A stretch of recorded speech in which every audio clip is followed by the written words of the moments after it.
Hi, I'm Dr. Ramsey, and today we're going to be talking about Patricia Bath.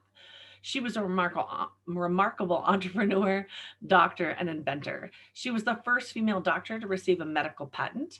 She pioneered and invented the laser surgery for cataracts. She was the first Black woman to serve on staff as a surgeon at UCLA, and of course, worked under the Obama administration. But her story is a really unique story. She was raised by parents in Harlem who were immigrants. Her father was Trinidadian and worked blue collar jobs. Her mother worked in the domestic sector, and they greatly instilled in her the value of education and doing your best, excellence. And so, from a very early age, she was instilled with the entrepreneurial tendency towards drive and focus and commitment. And and she loved science and she loved STEM. And at the age of 16, had the opportunity to join a summer program with a renowned scientist where she actually identified a mathematical formula that could confirm cancer. And he was so impressed by her work, he included it in his paper, which got her immediate attention.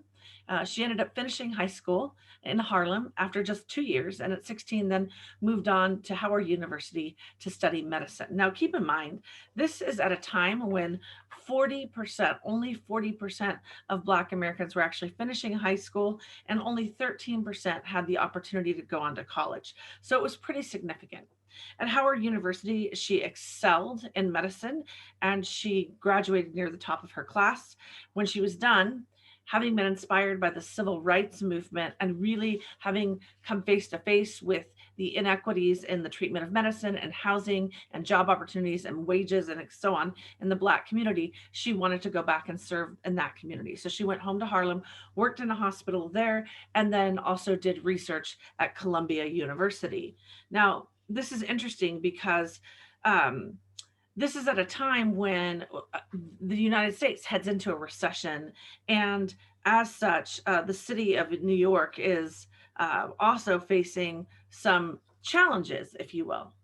This is at the end of the 60s, where we looked at the Iran hostage situation and the oil embargo and the therefore following recession that led to the loss of 600,000 jobs, or a sixth of the workforce in New York. And there had to be a complete transition for the next few years in order to pull New York, let alone the rest of the country, out of that. Now, the hostages in Iran and the embargo are what Turchin calls that triggering event that leads to an economic downturn. But what happens is in the city of New York, you see complete occupational profile change such that they move away from manufacturing and into service and construction and finance. As they're coming out of that, then in the 70s, we will see that Bath is given the opportunity to go to UCLA, which she decides to do because she wants to get more into her research.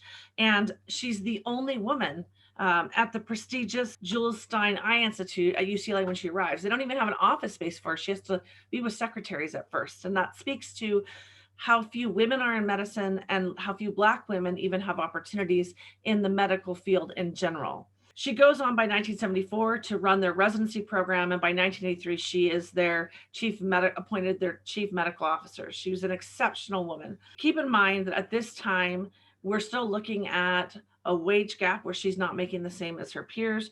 We're going about to head into another recession, so there's going to be an impact there to her research and her future. While she's at UCLA, then she decides to create the OATP, the Authentic Assistant Training Program, where physicians help people who are underserved, who can't afford optometry care. And this is reflective of the economic coming out of a downturn and that expansion. Others get left behind, as Barry and Sheltzer discuss in their work. And her desire to mitigate that gap is something like the new growth theory that we read about in Romner's work. Now, remember that Bath was also a laser scientist and an inventor, and her invention of the laser phaco probe goes on to change the lives of millions. It will not only bring her great success, both professionally as a scientist and then, of course, her patent as a businesswoman and entrepreneur, but today about 28 million people a year get the surgery. And it saves them millions of dollars in ongoing medical treatment, lifestyle accommodations for blindness. So Bath stays at UCLA until like through the beginning of the 90s. And then as we hit another economic downturn, she decides to leave early. She ends up retiring and she goes to Europe, to our allied powers, first to France and then to England and then also to Germany, to continue her work, to be able to apply and have more access to grants. And this is really important.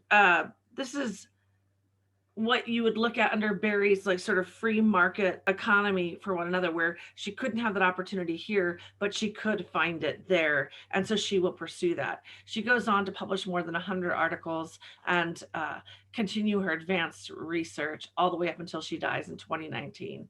She's an outstanding example of an entrepreneur, a visionary, a doctor, and an inventor.